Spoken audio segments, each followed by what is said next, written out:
उसका। तो चलिए शुरू करते हैं। तो परवर्ती क्या होता है? किसी प्राकृत संख्या में अगर 1 जोड़ दें तो आप अगली प्राकृत संख्या प्राप्त कर सकते हैं, अर्थात आप उसका परवर्ती प्राप्त कर सकते हैं, यानी कि सक्सेसर। परवर्ती को इंग्लिश में सक्सेसर कहते हैं। तो अगर कोई नंबर है, अगर उसमें आपने 1 जोड़ दिया तो आपको उसका परवर्ती मिल जाएगा। अब यहाँ पे कहा है प्राकृत संख्या। तो प्राकृत संख्या क्या होती है? देखिए दोस्तों, 1 से लेकर 2, 3, 4, 5 इन्फिनिटी तक जितनी भी संख्याएं होती हैं वो सब प्राकृत संख्याएं होती हैं। अब इन्हें प्राकृत संख्या कहा क्यों जाता है? क्योंकि जब हम कोई गिनती गिनना शुरू करते हैं तो ये जो संख्याएं होती हैं ये नेचुरली हमारे सामने आ जाती हैं, यानी कि ये संख्या आ ही जाती हैं हमारे सामने एकदम नेचुरली। तो इसलिए इन्हें प्राकृत संख्या यानी कि नेचुरल नंबर कहा जाता है, क्योंकि ये नेचुरली हमारे सामने आ जाती हैं। 0 को प्राकृत संख्या नहीं कहा जाता है, क्योंकि 0 ना तो कोई निगेटिव वैल्यू होती है ना कोई पॉजिटिव वैल्यू होती है। अगर ये नंबर लाइन में देखा जाए तो 0 मिडिल में आता है और ना इसकी कोई निगेटिव वैल्यू होती है ना पॉजिटिव। 0 को हम एक होल नंबर यानी कि पूर्ण संख्या या फिर एक इंटीजर कह सकते हैं, पूर्णांक कह सकते हैं, मगर 0 कोई प्राकृत संख्या नहीं होती है। तो आइए इसका एग्जाम्पल देखते हैं। जैसे कि मान लीजिए कोई संख्या है 16, ठीक।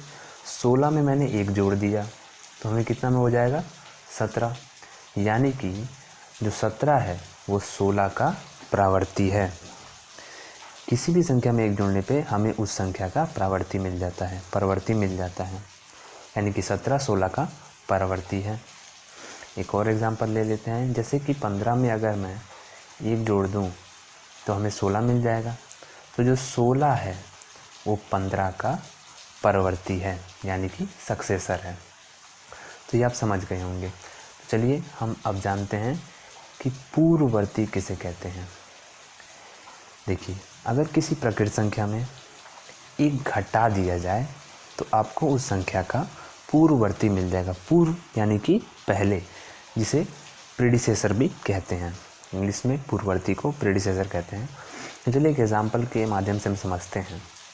जैसे कि 17 है, अगर मैं 17 में से 1 घटाता हूँ तो मुझे 16 मिलेगा, यानी कि जो 16 है वो 17 का पूर्ववर्ती है, मतलब 17 से पहले आता है।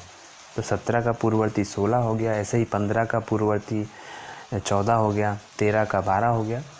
तो इस तरह से हम परवर्ती और पूर्ववर्ती को समझ लेते हैं, और मैंने आपको बताया कि प्राकृत संख्या किसे कहते हैं। तो इस वीडियो से आपको इतनी जानकारी मिलती है। तो ये छोटा सा वीडियो था। आई होप आपको ये वीडियो पसंद आया होगा और आप समझ गए होंगे कि सक्सेसर यानी कि परवर्ती और प्रीडिसेसर यानी कि पूर्ववर्ती किसे कहते हैं। अगर आपको ये वीडियो पसंद आया हो तो लाइक कर दीजिएगा, चैनल को सब्सक्राइब कीजिएगा, और जिस भी टॉपिक पे आपको वीडियो चाहिए तो कमेंट ज़रूर कीजिएगा। तो thanks a lot for watching दोस्तों, बाय बाय।